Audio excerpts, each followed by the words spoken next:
Time to kick some vampire butt. Edgar Frog, surfboard shaper, and vampire hunter.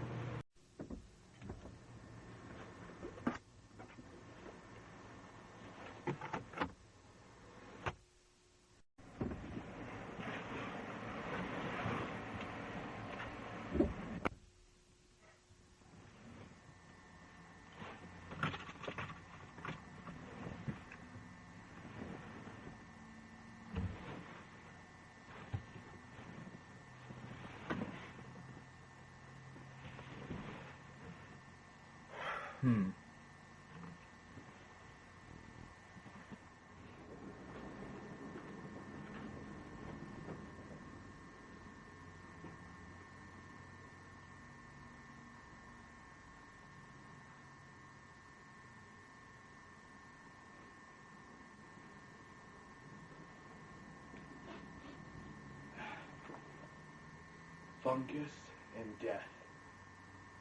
Vampire B.O.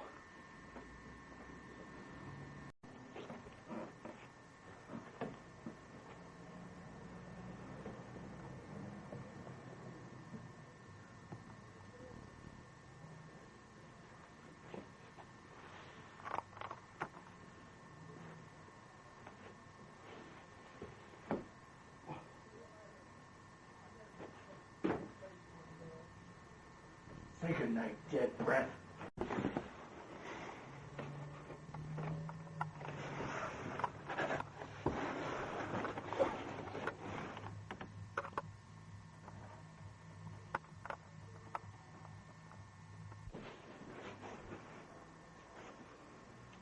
Huh. Lost Boys to the Tribe.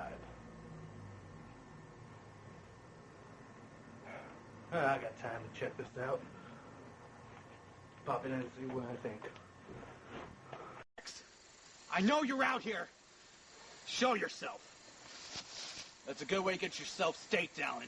Now, would you mind telling me what's going on? Easy there, compadre. After all the shit you pulled, I think you can at least hear me out. I mean, I feel like you owe me that. You really expect me to act like nothing ever happened? No, I've already forgiven you. It's water under the bridge. What happened in Santa Carla wasn't something I wanted to happen. It just did.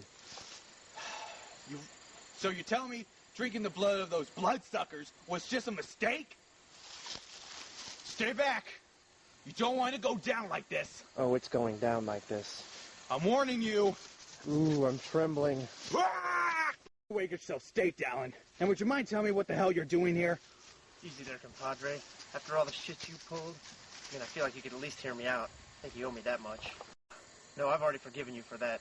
What happened in Santa Carla wasn't something I wanted to happen. It just did. So you're telling me drinking the blood of those bloodsuckers was just a mistake? All right, then. You come out. Stay back.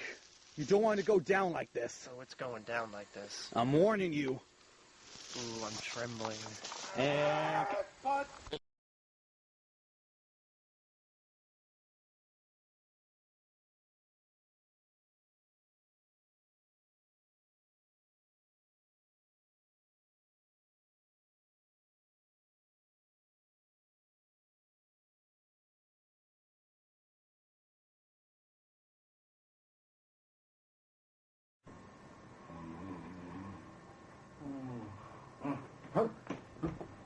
Oh, hey guys, how's it going?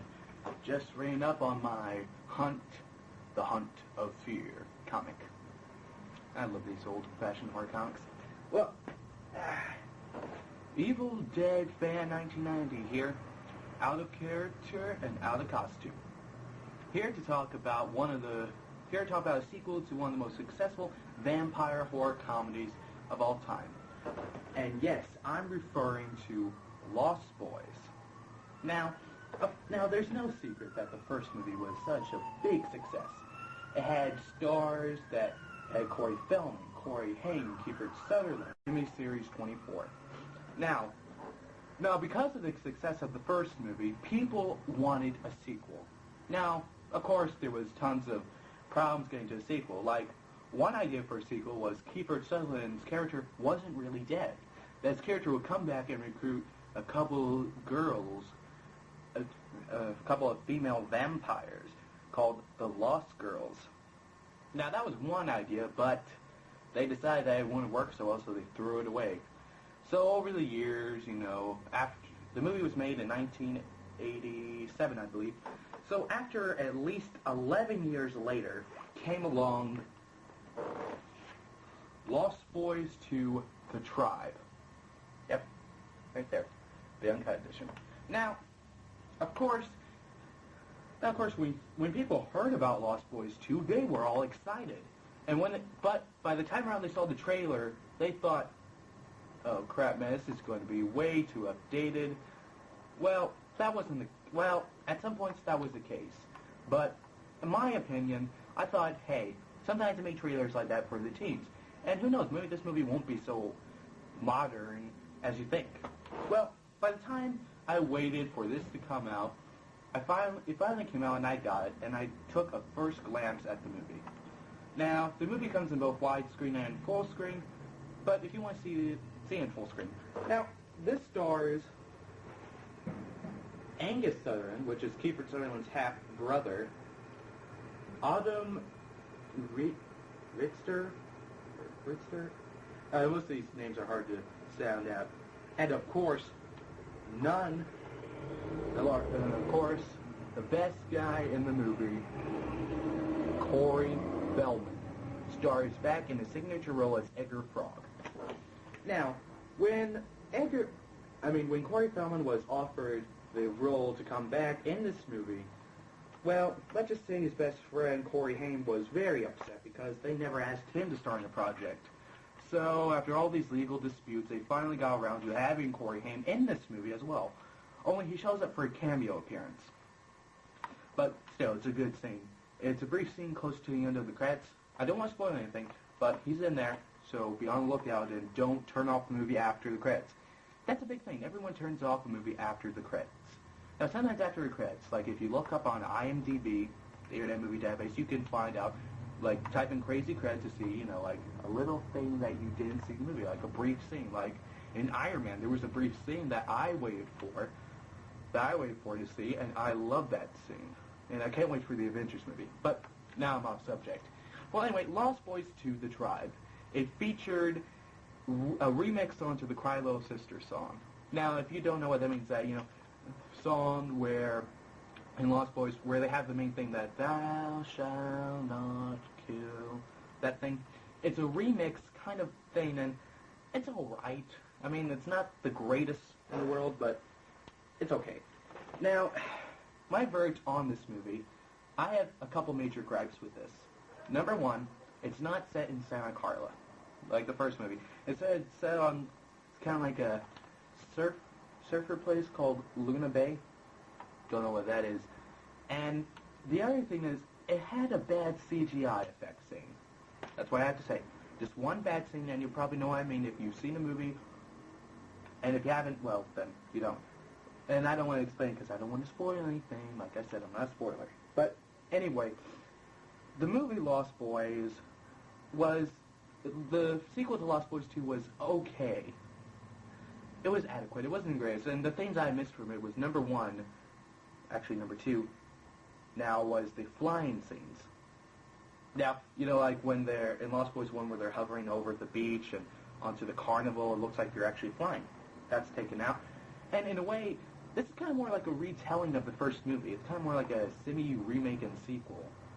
Not much like Evil Dead 2, just kind of getting close to there. And even though Corey Feldman isn't in the movie that much, he steals the show. That's what I can say. He steals the show. He's got the great comedy, the humor, and everything. He's pretty funny on this. And the main features on here are the alternative endings, which has two different endings. Well, actually, the second ending is just like a little longer version with a few changes. And I would have to say I prefer the second ending overall. There's like kind of a little more backstory to it, and you find out what happened. And I don't want to say anything now. But it's a good scene, and the other one features Corey Feldman and his Edgar Frog character talking about ways to kill vampires. Also, like a little stunt choreography thing, and 3 music videos, and including the music video to the remix, Cry Little Sister. Now, and overall, it's an okay movie. I mean, sure, just don't get your hopes too much on this. So, and it does have good humor to it. It does, and the vampire effects are pretty cool. It's kind of like a mix between 30 Days and Nights in a way, not like in the original where it was completely different with kind of yellowish, orange eyes and stuff. It's different. Now, I would say to those of you who are horror comedy fans, not fans of a particular movie like The Lost Boys, but if you're a horror comedy fan, then this is right up your alley. But if you're a true Lost Boys fan, then it's probably not. It's probably not the greatest. So, this is what I'd say. If you want to see it, rent it first. I'm not recommending you buy it. Rent it, and if you like it, then you can buy it. And this thing comes with digital copy, which I don't know how to use yet. You know, download onto your iPod, PSP, and computer. I haven't figured out how that works yet, but I will and put this on my iPod because overall it is a good movie. And it's directed by P.J. Perez. I think I'm saying that name right. The same guy who directed From Dusk Till Dawn 3. Now, I know what you guys are thinking. From Dusk Till Dawn 3 was a bad movie. But for those of you who say it's a bad movie, it's not. It's a good movie. It's funny. It's hilarious. It's scary, too. I mean, the gore scenes are good. Well, I wouldn't call them gore. More like slimish gore scenes. Yeah. And this one actually makes good use with practical effects with CGI. Works out clean. And be on the lookout, because in the beginning it has a cameo by Tom Savini. And for those of you horror fans who know who Tom Savini is, oh yeah, he's in this. The first vampire you see. Kill vampires, besides the whole casual stake into the heart, but they introduce another way, and overall, this is my final verdict. I give it 3 out of 5. I know, that's not enough, but that's how good this is. It's an okay movie. 3 out of 5 stars for this. Nowhere near as good as the first one. So, in closing, if you want to see it, your choice. It's all up to you. I mean, the price is pretty good, and if you want to see it in the uncut version, because the uncut version is probably better. I haven't seen the R-rated version, but usually they are. So, that's all I have to say for now until my next review. Well, this is Evil Dead Fan 1990 saying good night and good luck. And that's right, I did not use any video footage to give examples because I do not want to get in trouble with copyright laws. Bye-bye. And stay on the lookout for my next review on Escape from L.A., the sequel to Escape from New York. Bye-bye. Oh, and let me give a quick shout-out to Wet Movie 1, you're cool. Harrison M., love your shorts. And, of course, and Zomar, sorry if I said your YouTube name wrong, but I was happy to be in the Redneck Carnage thing you made. And hopefully you give me a call next time.